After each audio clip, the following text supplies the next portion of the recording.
Francia, 1918. Durante 4 años, los camarógrafos de todas partes del mundo arriesgaron sus vidas para filmar estas imágenes. A veces recreaban las escenas después para preservarlas en nuestra memoria. Mejoramos sus imágenes con color y sonido.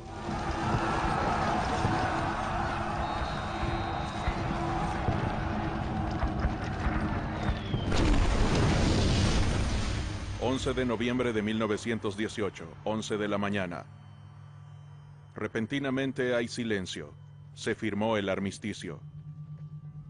Las cornetas y las campanas de las iglesias anuncian el cese al fuego.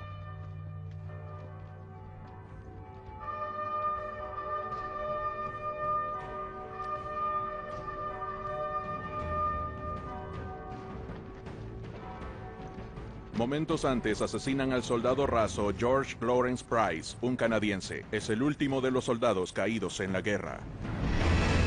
Apocalipsis. La Primera Guerra Mundial. Desde 1914 hasta 1918, casi 80 millones de personas se vieron sumergidas en la guerra.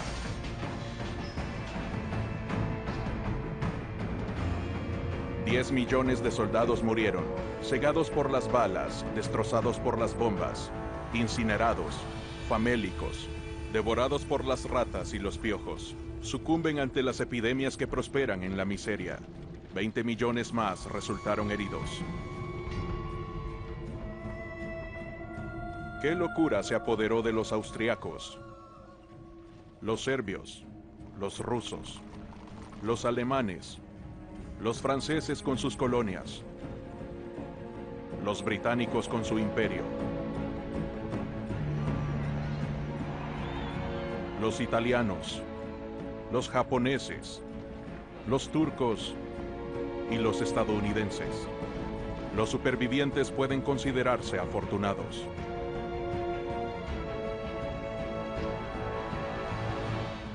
Pero perdieron su juventud.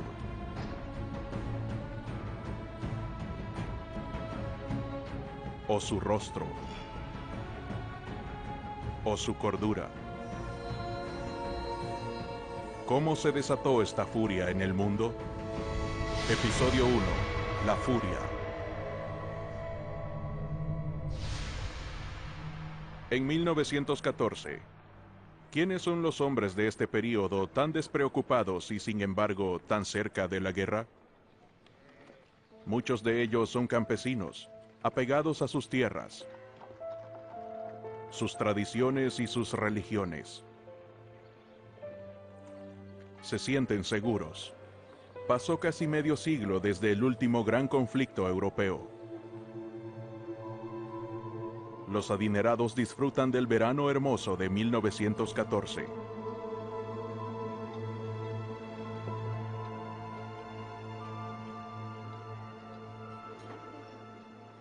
Viena, 1914.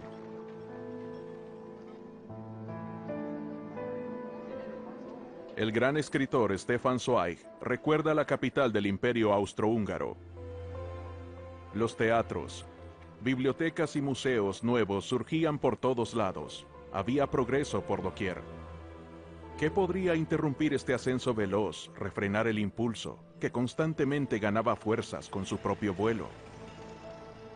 Reina un espíritu despreocupado y maravilloso en todo el mundo. Europa jamás fue más fuerte, más rica, más hermosa, ni tuvo mayor confianza en un futuro aún mejor.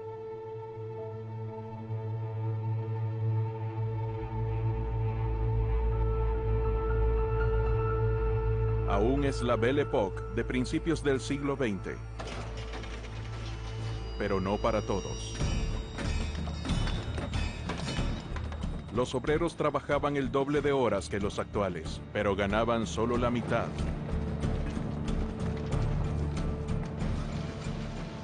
Las mujeres ganaban apenas la mitad de estos sueldos de esclavos. En teoría, los niños menores de 12 años no trabajaban en las minas.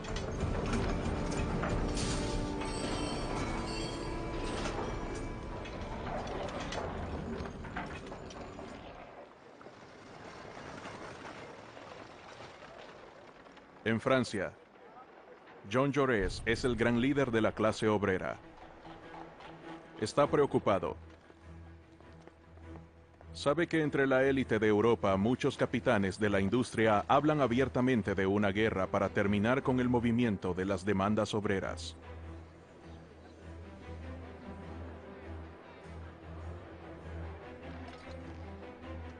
Jaurès escribe: su sociedad violenta y caótica, incluso cuando intenta buscar la paz, lleva la guerra en su interior, al igual que las nubes de lluvia llevan la tormenta. La carrera armamentista es muy buena para los negocios. Las grandes potencias europeas se preparan para la guerra. Su servicio militar interminable entrena a los hombres para la guerra.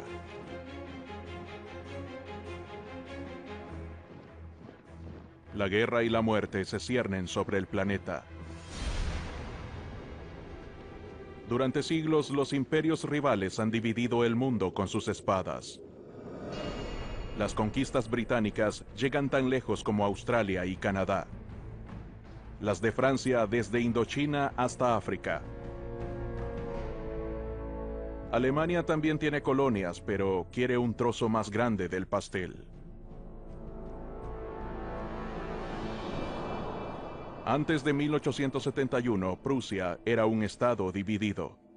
Al aplastar a Francia y anexar las provincias francesas de Alsacia y Lorena, se convirtió en el Imperio Alemán. El emperador de Alemania, Guillermo II, de 55 años, se rodea de sus líderes militares. Ordena la construcción de una armada que superará la flota inglesa.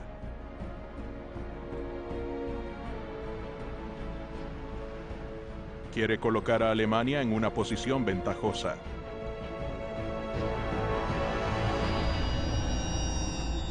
Para Guillermo II, el Reino Unido ha sido una amenaza desde que se formó la Triple Entente con Francia y Rusia. Como resultado, Alemania se siente rodeada y por lo tanto vulnerable. Su único aliado real es el Imperio Austrohúngaro, una amalgama de naciones más pequeñas que han sido gobernadas durante más de 60 años por Francisco José I, de 84 años.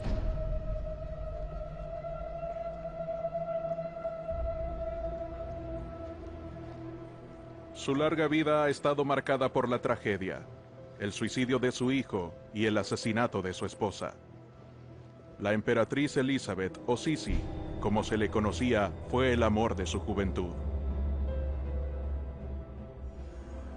Ahora es un emperador viejo y muchos de sus súbditos reclaman la independencia. Gobierna un polvorín.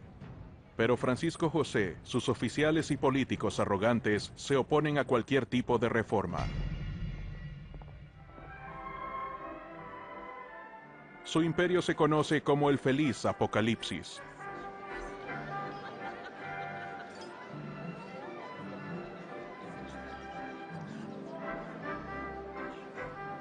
Los valses y las festividades continúan sin descanso, como en la boda de Sita, la princesa hermosa con Karl, el sobrino nieto del emperador.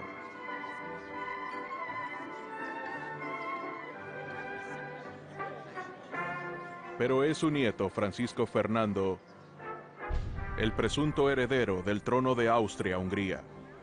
Francisco Fernando está casado con la condesa Sofía Chotek, quien es aristócrata, pero no de sangre real.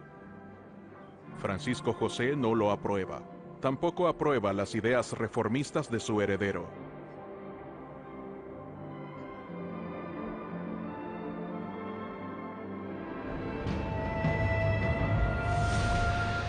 Sarajevo. El nombre resuena como un grito a través de la historia. Es en Sarajevo que el destino del mundo cambia para siempre. En Bosnia, que Austria-Hungría anexó recientemente. Pero Serbia se opuso a esta acción. Quiere expandirse al unir los pueblos eslavos de los Balcanes. 28 de junio de 1914, Sarajevo.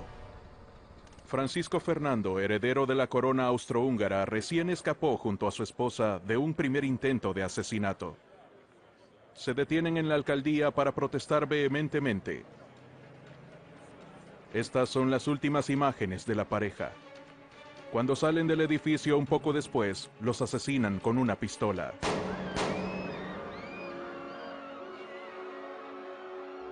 El asesino, Gavrilo Princip, es un bosnio nacionalista de 19 años. Fueron los serbios quienes le proveyeron la pistola.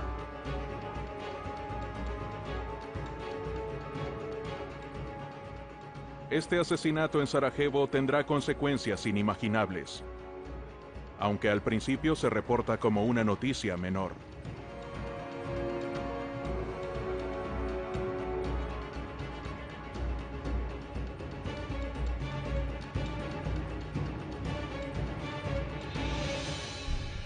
Mientras navega en el Támesis, la futura reina de las novelas de misterio, Agatha Christie, entonces de 24 años, comenta: cuando en la lejana Serbia asesinaron a un archiduque, pareció un incidente tan remoto. En esos países siempre había asesinatos. Los británicos prestaban poca atención al agujero negro de Europa, conocido como el polvorín de los Balcanes. 2 guerras balcánicas habían dejado 200.000 muertos.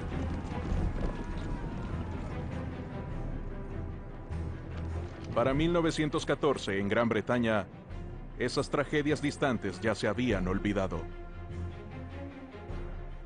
El monarca inglés Jorge V, de 49 años, también es rey de Irlanda y emperador de la India. Su reino es enorme, pero sus poderes son limitados. Su mayor preocupación es la lucha de Irlanda por su independencia. El 28 de junio de 1914 escribe: el asesinato en Sarajevo es otro suceso impactante para el viejo emperador de Austria. Jorge V no tiene idea de lo que está a punto de estallar, al igual que el presidente de Francia, quien llega a Londres en visita oficial para reafirmar el Entente Cordial, la nueva amistad que tras siglos de rivalidad mortal, ahora une a Gran Bretaña y Francia.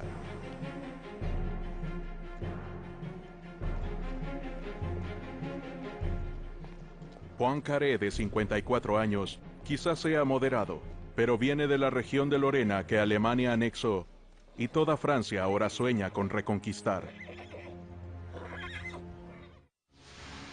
3 de julio de 1914, con los funerales de Francisco Fernando y de Sofía Chotek, empieza la cuenta regresiva para la guerra. Los generales austriacos han buscado una excusa para subyugar a Serbia desde hace mucho tiempo. No pueden probar la responsabilidad del país en los asesinatos de Sarajevo, pero logran convencer a su emperador. El jefe del Estado Mayor austriaco declara: debemos deshacernos de los serbios, porque muerden constantemente los tobillos del imperio, como si fueran serpientes. Pero esta posición pasaba por alto a Rusia, protectora de los eslavos. San Petersburgo, la capital del Imperio ruso, es la sede de Zar Nicolás II, de 47 años.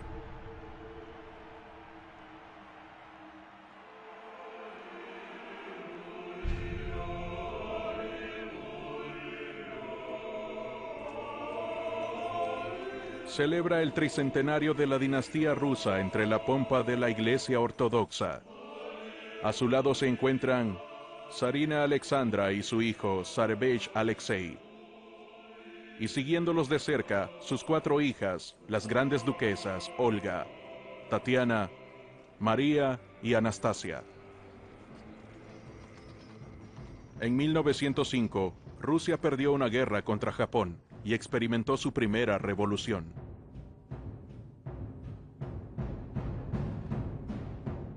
Desde entonces, la economía del país mejoró, a pesar de la carga de los altos gastos militares. A principios de julio de 1914, entre las desgracias inminentes de Europa, el zar hace un recorrido del mar Báltico a bordo de su yate.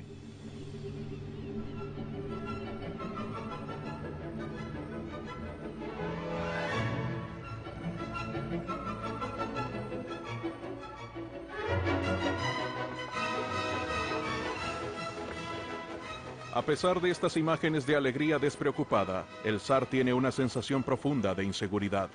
La paz está amenazada, al igual que su dinastía. Su heredero, su único varón, Zarevich Alexei, de 10 años, es hemofílico. Su sangre no se coagula. La lesión más leve podría ser fatal. Su enfermedad hereditaria proviene de una bisabuela materna inglesa, la reina Victoria, quien era portadora del gen. Para cuando la reina Victoria murió, sus descendientes ocupaban muchos tronos de Europa. La Europa de los reyes y emperadores es una gran familia feliz. El soberano británico Jorge V y el zar Nicolás II son primos, y podrían pasar por gemelos. El Kaiser alemán también es su primo, y es el padrino del Zarevich. La paz debería reinar en la familia.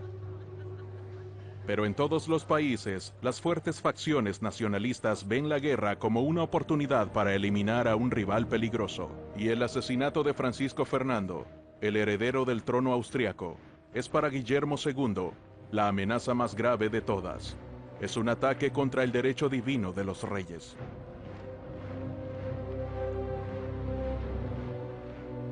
Guillermo II había casado con frecuencia con Francisco Fernando. El archiduque era parte de su mundo, y para el Kaiser, un hombre ingenuo e impulsivo. El asesinato era poco menos que un sacrilegio. Guillermo II, sus generales y el canciller alemán Theobald von Bethmann-Hollweg están de acuerdo. Alemania no debe titubear, sino que debe aprovechar la oportunidad del asesinato en Sarajevo para demostrar la voluntad de Alemania. Juntos deciden apoyar a su aliada, Austria, en su plan para invadir Serbia. La amenaza de la guerra no impide que Guillermo II zarpe el 6 de julio para un crucero veraniego en su yate, un Leviatán de 8.000 toneladas y casi 120 metros de eslora.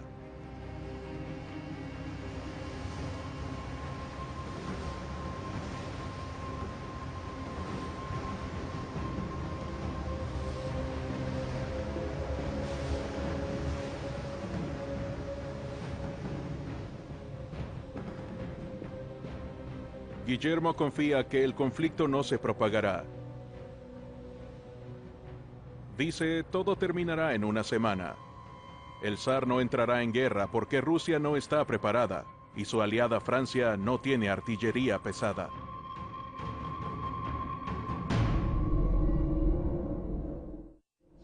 ...20 de julio de 1914...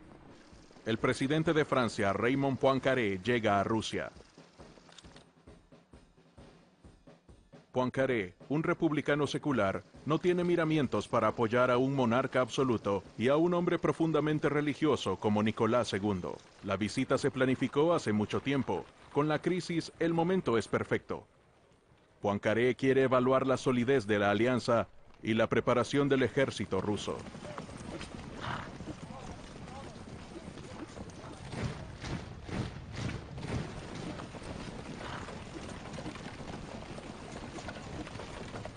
El presidente francés hace una declaración cautelosa. La crisis actual debe seguir limitada a Serbia. Pero mientras los líderes de Francia se preparan para regresar a París, el gobierno cancela todos los permisos para el personal militar y hace que todos los generales regresen de sus vacaciones. Los austriacos se preparan. 23 de julio de 1914. El gobierno de Viena envía un ultimátum a Belgrado, con una estipulación de que a su policía imperial debe permitírsele investigar en territorio serbio. Belgrado contesta, Serbia no es una provincia del Imperio Austrohúngaro.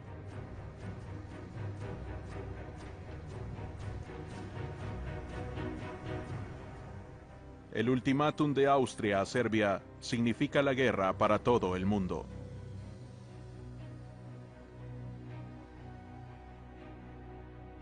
El presidente de los Estados Unidos, el demócrata Woodrow Wilson, de 58 años, es un intelectual y un pacifista. quiere preservar la neutralidad de los Estados Unidos. Dice, quiero mantener a los Estados Unidos fuera de una guerra europea. En Canadá, el temor de guerra es la noticia principal.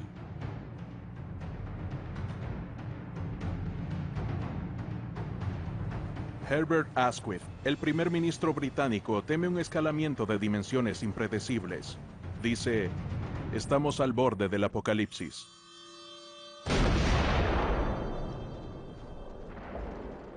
Austria-Hungría le declara la guerra a Serbia.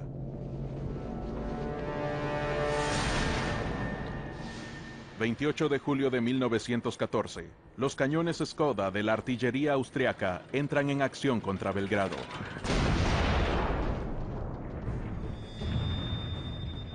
Y Rusia, dada su alianza con Serbia, envía tropas a la frontera austrohúngara.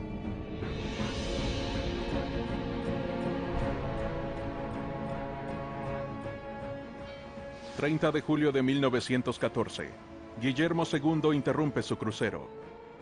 El Kaiser baja a tierra con su perro Salchicha que lo precede donde quiera que va. Dada su alianza con Austria, le manda un ultimátum a su primo Nicolás II, en el que le ordena retirar sus tropas de la frontera austriaca. Nicolás, por el contrario, se moviliza. Le escribe a su primo y aliado Jorge V de Inglaterra. No sé lo que pueda pasar. Austria se empeña en una guerra insensata, que puede fácilmente terminar en una conflagración general. Guillermo II, al no haber recibido una respuesta a su ultimátum, vacila. Habla sobre salvar la paz, pero a su alrededor los líderes militares y los industrialistas lo exhortan a declarar la guerra y culpan a Rusia por expandir el conflicto. 1 de agosto de 1914, Alemania se moviliza y le declara la guerra a Rusia. Los jóvenes reclutas alemanes examinan el contenido de sus equipos de infantería, que incluye los indispensables pares adicionales de calcetines.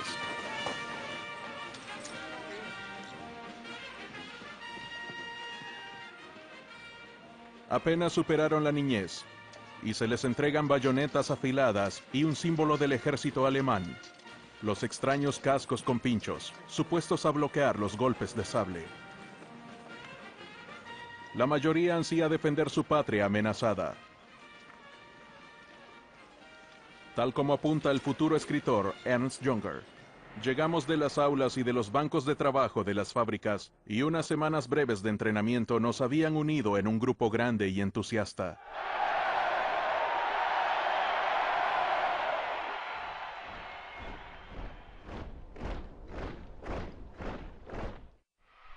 En San Petersburgo, los rusos, quienes ahora están en guerra, cantan el himno imperial que inicia con las palabras «Dios proteja al zar».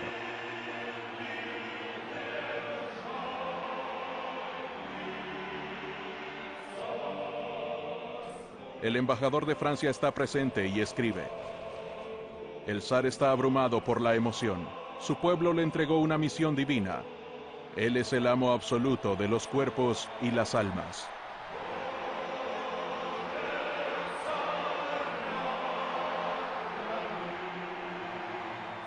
Zarina aparece. Ella tiene ascendencia alemana y está preocupada. Su hermano sin duda luchará en las filas enemigas.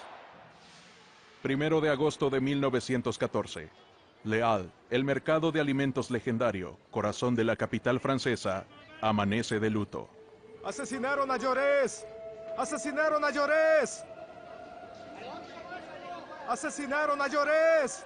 No lejos de ahí, un ultranacionalista simpatizante de la guerra recién asesinó a Jaurès. Jaurès, el vocero principal del pacifismo, intentó convencer a los obreros alemanes para que se rehusaran a luchar. Predijo: en una época en la que estamos amenazados por la muerte y la masacre, solo hay una esperanza para salvar la paz, y eso es que los proletarios cierren filas. Los obreros de Francia, Inglaterra, Alemania, Rusia, imploremos a estos millones de hombres para que se unan para disipar esta pesadilla espantosa.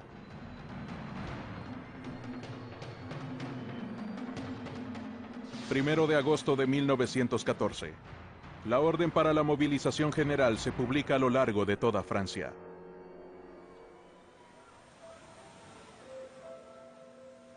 Louis Moffret, un estudiante de medicina que está de vacaciones en Bretaña, describe el momento. Es una hermosa tarde de finales de verano. Oigo la pequeña campana de la catedral tañer insistentemente. Todos nos detenemos. Entendimos. Las mujeres lloran. Los hombres estupefactos miran la aguja de la catedral, aturdidos y mudos. Es la guerra.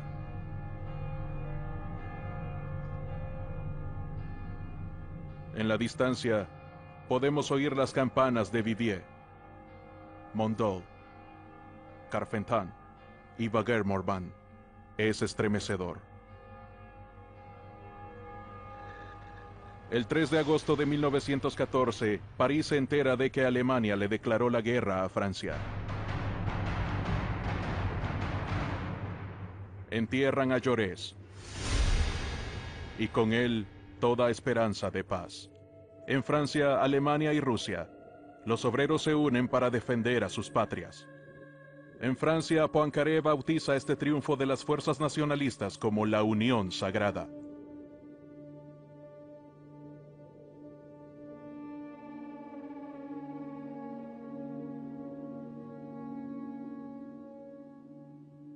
Tres millones de franceses se movilizan, al igual que 5 millones de rusos, 4 millones de alemanes y 2 millones de austriacos. Sobre todos estos hombres reclutados, Stefan Zweig escribe: en 1914, ¿qué sabían de la guerra después de casi medio siglo de paz? Se había convertido en una leyenda heroica y romántica. Las personas la contemplaban a través de la perspectiva de sus libros de texto y de los cuadros en los museos. Ataques de una caballería brillante con uniformes relumbrantes y una marcha resonante de victorias sin víctimas. Una aventura salvaje y viril, una experiencia maravillosa y excitante. Por eso gritaban y cantaban en los trenes que los llevaban al matadero.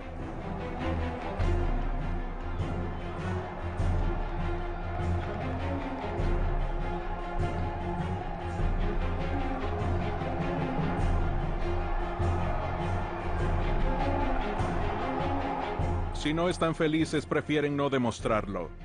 En Toulouse, un joven granjero, Henri de Perier, escribe: toda señal de tristeza se desterró. Nos pavoneamos ante nuestros compatriotas.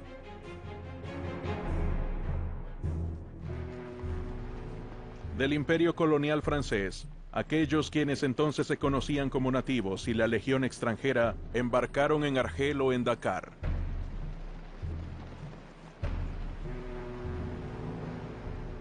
En barcos casi tan hacinados como los barcos esclavistas del pasado, resignados. Bailan ante las cámaras y navegan hacia un mundo desconocido.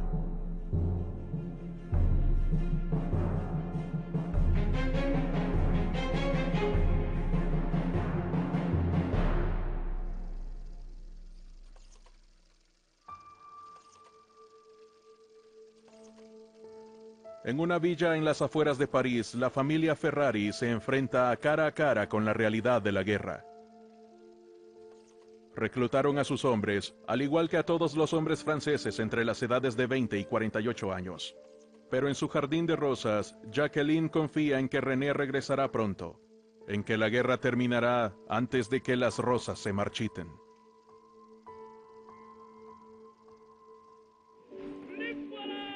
Estos granjeros, quienes salen a defender a su país, esperan regresar antes de que termine la cosecha.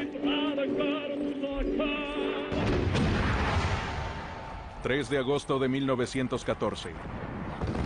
Los alemanes atacan. Esperan una victoria rápida y una guerra breve.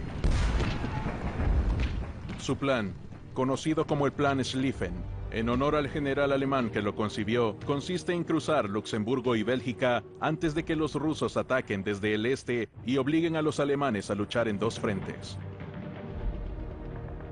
La neutralidad belga se instituyó después de la derrota de Napoleón para crear una barrera entre Gran Bretaña, Francia y Alemania. Su violación ahora provoca una reacción inmediata de Londres.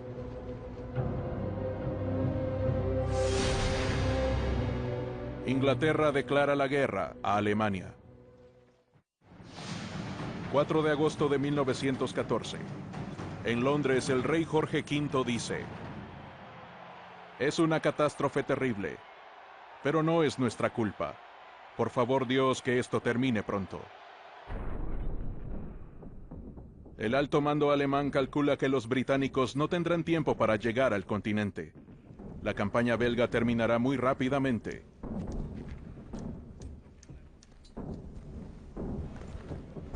Pero los belgas se mantienen firmes. Alberto I, su rey valiente, dice a su pueblo: «Un país que se defiende a sí mismo no puede perecer». Los belgas tienen trenes blindados y defensas fuertes que protegen sus ciudades.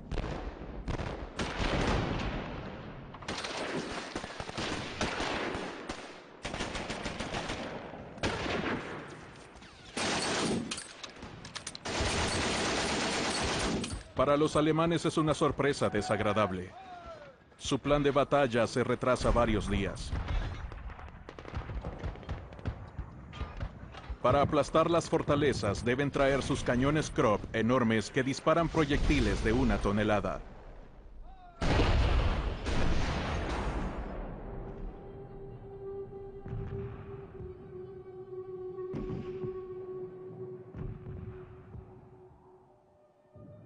Los belgas comienzan a destruir sus vías férreas al hacer chocar sus propias locomotoras unas con otras.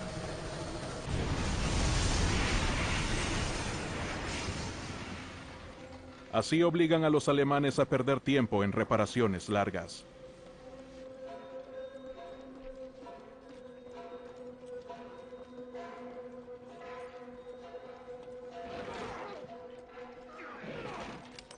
Mientras los alemanes se retrasan en Bélgica y los rusos preparan su ofensiva, los austrohúngaros, quienes esperaban castigar a los serbios en una semana, se ven parados en seco. Los serbios prueban ser combatientes temibles. Después de 2 semanas, el número de víctimas austriacas ya alcanzó las 25.000, y los serbios celebran su victoria, por el momento.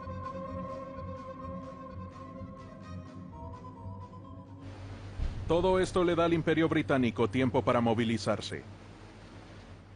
La armada más grande del mundo entra en acción. Al mando está un joven ministro del gabinete, Winston Churchill. Gran Bretaña no tiene un servicio militar obligatorio y necesita voluntarios. Este afiche del mariscal de campo Kitchener, el héroe de Khartoum, proclama: «Tu país te necesita». Es un grito repetido por los oficiales de reclutamiento del país.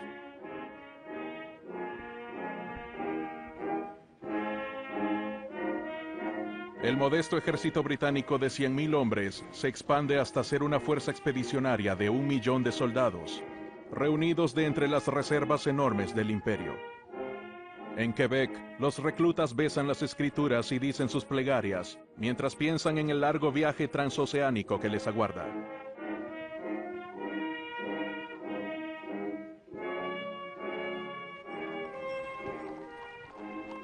Estas partidas se convertirán en la inspiración de la novela desgarradora Caballo de Guerra, de Michael Morpurgo, que relata la odisea de Joy, el caballo de granja en los campos de batalla.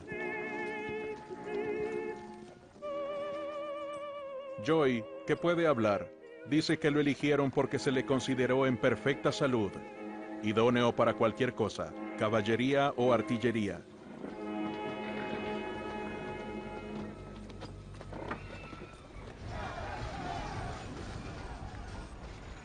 $10 millones de caballos de lugares tan lejanos como Australia y Nueva Zelanda servirán en las fuerzas imperiales británicas, donde sufrirán y morirán al igual que las tropas. Sin sospechar jamás lo que les espera,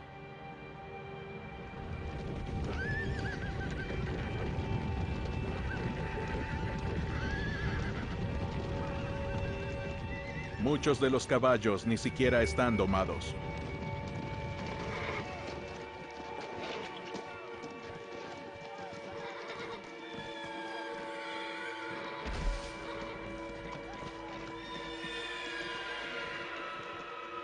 Joy, el caballo de guerra, declara con confianza. Los soldados están llenos de optimismo, como si se embarcaran en un gran día de campo militar.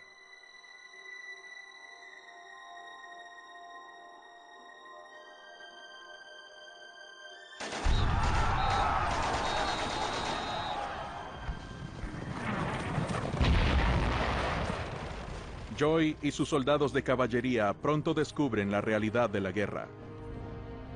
Las primeras víctimas. Los primeros prisioneros alemanes. Y los belgas, valientes hasta el fin.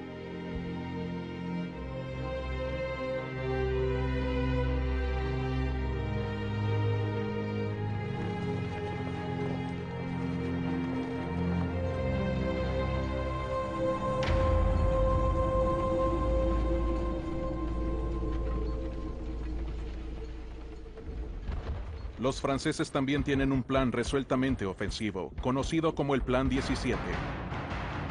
Recuperar Alsacia y Lorena, y tomar Berlín. Su primer objetivo es Mulhouse, en Alsacia. 7 de agosto de 1914, los franceses toman Mulhouse. Este desfile triunfal se montó para los noticieros. Muestra a niños en edad escolar, buques de flores y demostraciones patrióticas de personas vestidas con trajes tradicionales de Alsacia. El ejército francés de agosto de 1914. La infantería está conformada principalmente de batallones grandes, como en la época de Napoleón, con uniformes no adecuados para la guerra moderna, con pantalones rojos llamativos y sin cascos. Se sofocan bajo abrigos gruesos de lana en el calor abrasador de agosto. Deben acarrear una mochila pesada y el famoso rifle Lebel, que pesa casi 5 kilos.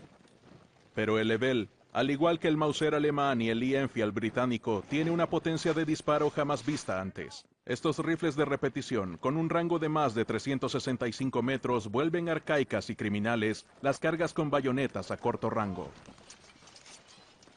Pero estas tácticas obsoletas, enseñadas en las academias militares, continúan y terminan costando cientos de miles de vidas humanas.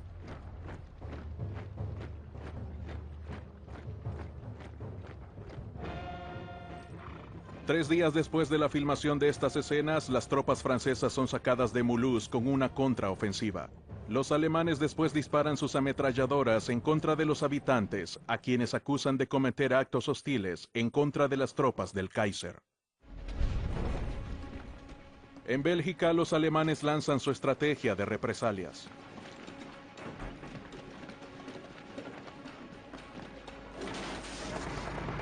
Los alemanes le temen a los tiradores civiles. Sus atrocidades escalan. Le disparan a cualquier hombre capturado de quien se sospeche que sea un francotirador.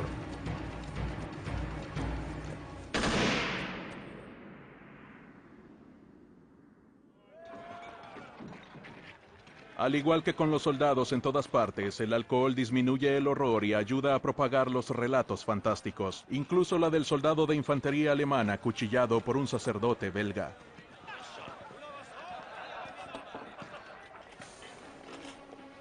El temor a las represalias pone en fuga a cientos de miles de civiles. Los belgas, los franceses y los británicos acusan a los hunos, como llaman a sus enemigos, de violación, de cortarles los senos a las mujeres y las manos a los niños.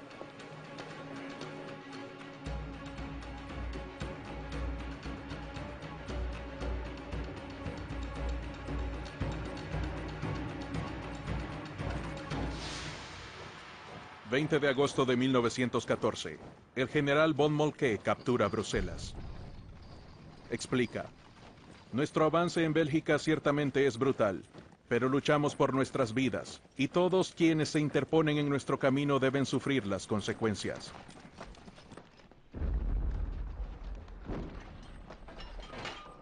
Los alemanes destruyen monumentos históricos, devastan Louvain, La ciudad conocida como la Oxford belga, queman su universidad medieval y su biblioteca irreemplazable.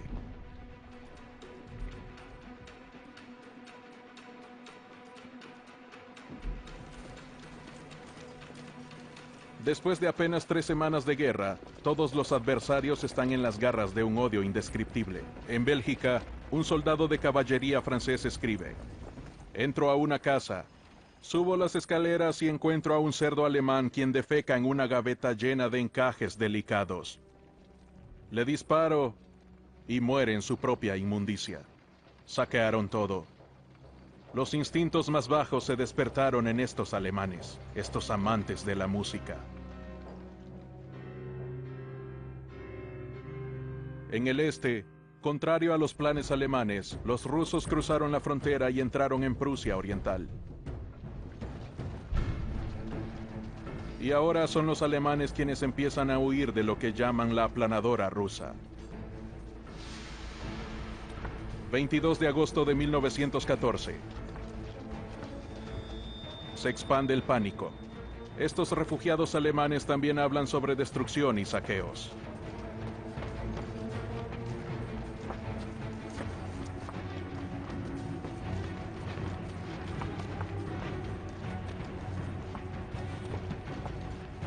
Las personas tienen miedo. Reina la incertidumbre. El Kaiser Guillermo II vacila entre el desaliento y el entusiasmo marcial. Su paranoia empeora. Insiste. Inglaterra, Francia y Rusia acordaron entre ellas librar una guerra de exterminio en nuestra contra.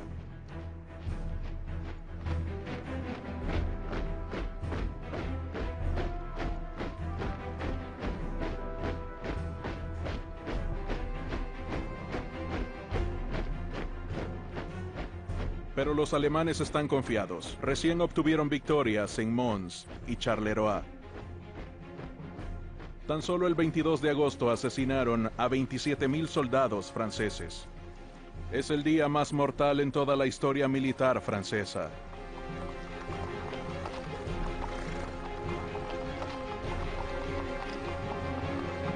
Guillermo II habla a sus súbditos. Les dice: Wir werden uns wehren bis zum letzten Hauch von Mann und Ross.